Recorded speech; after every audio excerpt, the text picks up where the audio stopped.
Hello, नमस्ते सभी को। मैं भावना एक बार फिर आपका स्वागत करती हूँ अपने YouTube channel special education 24x7 पे।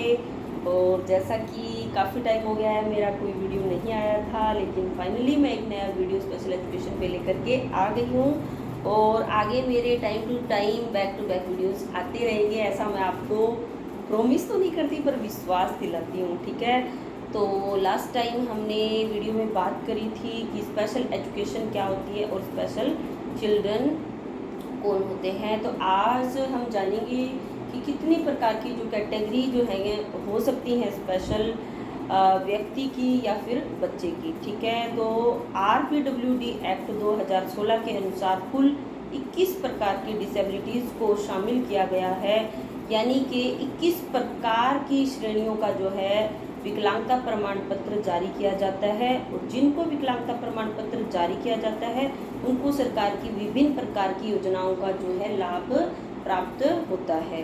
देखिए, दिव्यांग जन अधिकार अधिनियम 2016 RPWD एक्ट 2016 के अनुसार कुल 21 प्रकार की विकलांगता है।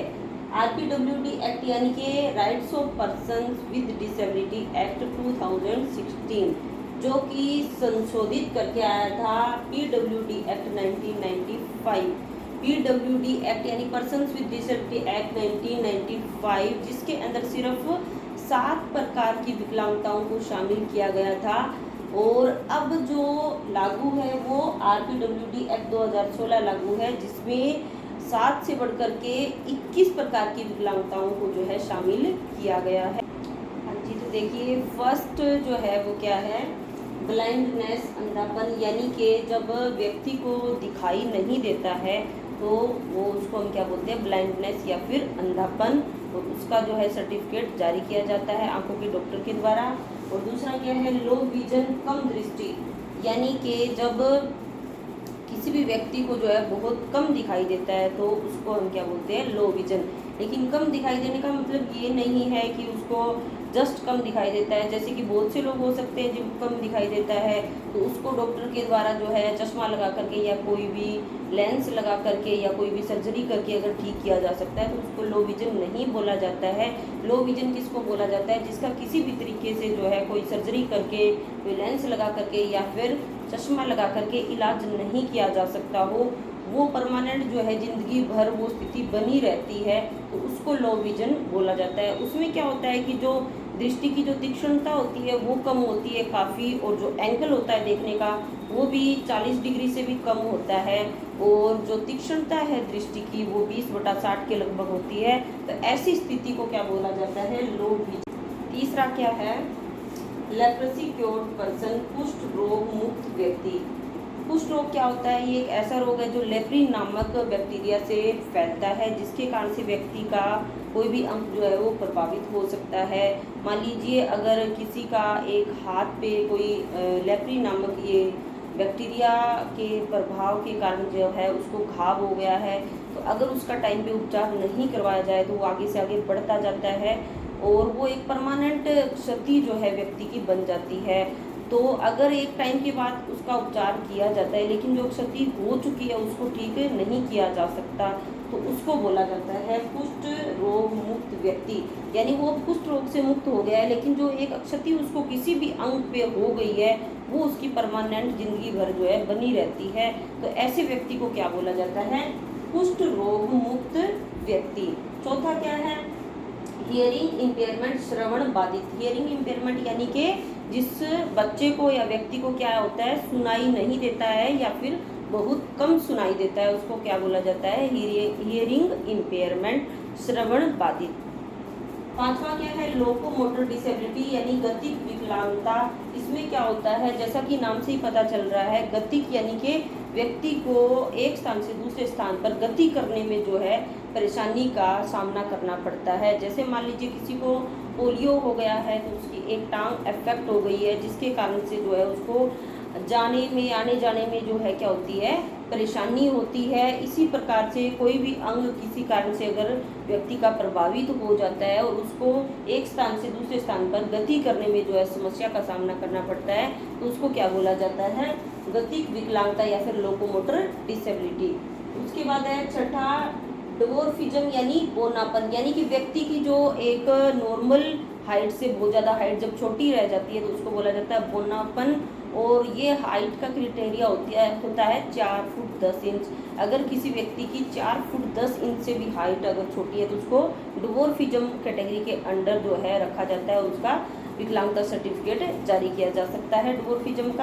सातवां है मेंटल इलनेस यानी मानसिक बीमारी, जब व्यक्ति को किसी प्रकार की मानसिक बीमारी हो जाती है तो उसको बोला जाता है मेंटल इलनेस।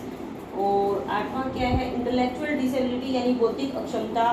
कई बार क्या होता है कि किसी व्यक्ति का नॉर्मल से जो है वो दिमाग क्या होता है कम होता है, उसको बोला जाता है इंटेलेक्चुअल डिसेबिलिटी या फिर बौद्धिक अक्षमता, यानी कि उसका एक नॉर्मल व्यक्ति से दिमाग जो है वो कम काम करता है, कम लेवल पे जो है काम कर रहा है, तो उसको क्या बोला जाता है बौद्धिक अक्षमता।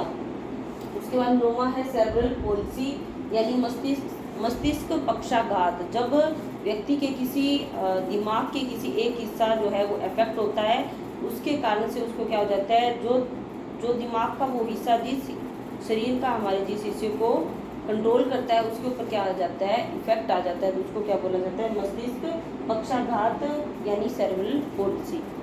उसके बाद है 10वां ऑटिज्म स्पेक्ट्रम डिसऑर्डर यानी स्वलीनता, इसको शॉर्ट फॉर्म में ASD भी बोला जाता है यानी ऑटिज्म स्पेक्ट्रम डिसऑर्डर। इसमें क्या होता है कि मान लीजिए कोई बच्चा जो है ऑटिज्म स्पेक्ट्रम डिसऑर्डर से अगर पीड़ित है, वो क्या होता है सबसे मेन इनमें क्या होता है कि कम्युनिकेशन करने में जो है प्रॉब्लम आती है, बच्चा कम्युनिकेट नहीं कर पाता है दूसरे व्यक्ति के साथ में, इवन अपने पेरेंट्स के साथ में भी वो बहुत कम कम्युनिकेट करता है। और वो क्या होता है स्वलीनता यानी कि वो अपने आप के अंदर ही खोया हुआ रहता है, अगर आप उसको उसके नाम से भी बार बार बुलाते हैं तो फिर भी वो क्या है अपना जो भी काम कर रहा है या खेल रहा है तो उसी में बिजी रहेगा, आपकी तरफ नहीं देखेगा, यानी कि उसको मेन रूप से इंटरेक्शन करने में प्रॉब्लम आती है, उसको क्या बोला जाता है स्वलीनता या फिर ऑटिज्म स्पेक्ट्रम डिसऑर्डर। उसके बाद 11वां है क्रोनिक न्यूरोलॉजिकल कंडीशन, ये एक प्रकार की न्यूरोलॉजिकल स्थिति है, न्यूरोलॉजिकल प्रॉब्लम के कारण जो है क्रिएट होती है, उसको क्या बोला जाता है क्रोनिक न्यूरोलॉजिकल कंडीशन। इसके बाद 12वां है मस्कुलर डिस्ट्रोफी यानी मांसपेशीय दुर्विकास, ये प्रकार का मांसपेशीय दुर्विकार होता है जिसके अंदर व्यक्ति की मसल्स में मेन रूप से प्रॉब्लम होती है, मसल्स या तो बहुत ज़्यादा लचीली होती हैं कि व्यक्ति चलते चलते गिर जाता है और चलने में और फिरने में उसको परेशानी होती है, या फिर बहुत ज़्यादा हार्ड हो सकती है, तो ये एक प्रकार का मांसपेशीय दुर्विकार है।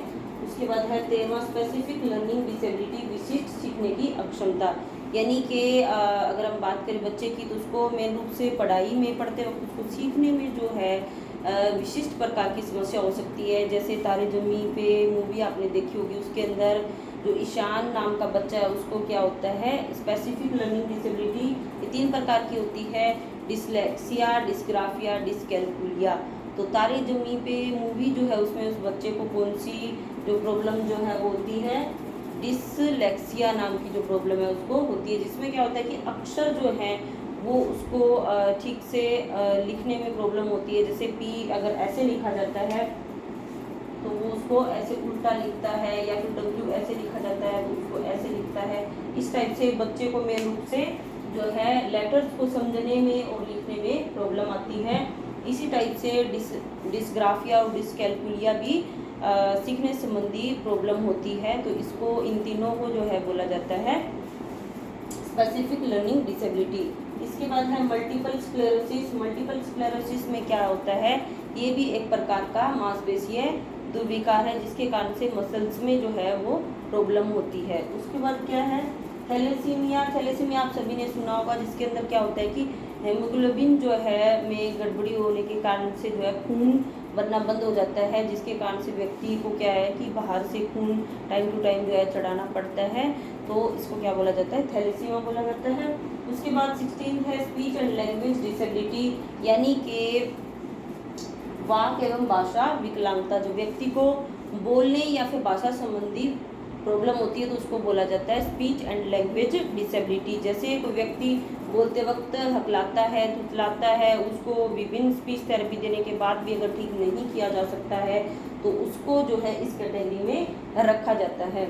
उसके बाद है 17वां हेमोफीलिया। हीमोफीलिया क्या होता है? ये भी एक प्रकार का जो है ब्लड से रिलेटेड जो है प्रॉब्लम है।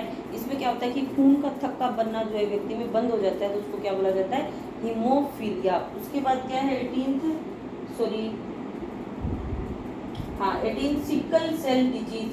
सिकल सेल डिजीज क्या है? ये भी एक प्रकार की सेल से रिलेटेड डिजीज है, जिसके कारण से जो है सेल्स में प्रॉब्लम आ जाती है, जिसके कारण से ये रोग होता है। उसके बाद क्या 19 मल्टीपल डिसेबिलिटीज, यानी एक से ज़्यादा विभिन्न प्रकार की जो विकलांगताएं हमने पढ़ी है। अगर किसी एक ही व्यक्ति को एक से ज़्यादा विकलांगता एक साथ है तो उसको बोला जाता है मल्टीपल डिसेबिलिटीज। उसके बाद है 20वां पार्किंसंस डिजीज। इसमें भी क्या होता है? एक प्रकार से नर्व से रिलेटेड जो है ये डिजीज है, जिसके कारण से व्यक्ति को प्रॉब्लम होती है। इसको क्या बोला जाता है? पार्किंसंस रोग। उसके बाद है एसिड अटैक विक्टिम, तेजाब हमला पीड़ित। तो कई बार हम देखते हैं कि कोई असामाजिक तत्व जो है किसी व्यक्ति पे तेजाब डाल देता है, तो उसका वो हिस्सा बहुत ज़्यादा बर्न हो जाता है, खराब हो जाता है, जिसके कारण से समाज में व्यक्ति को विभिन्न प्रकार की जो है प्रॉब्लम्स का सामना करना पड़ता है। तो एसिड अटैक विक्टिम को भी जो है डिसेबिलिटीज़ के अंदर शामिल किया गया है। तो ये थी हमारी 21 प्रकार की disabilities according to RPWD act 2016। Just overview हमने जाना है, और इसमें से कुछ एक डिसेबिलिटीज़ जो हैं वो मेन रूप से हमें कॉमनली देखने को मिलती है। उनके बारे में मैं एक एक के ऊपर एक डिटेल वीडियो लेकर के आऊँगी। तब तक के लिए आप अपना ख्याल रखिए, खुश रहिए, बाय।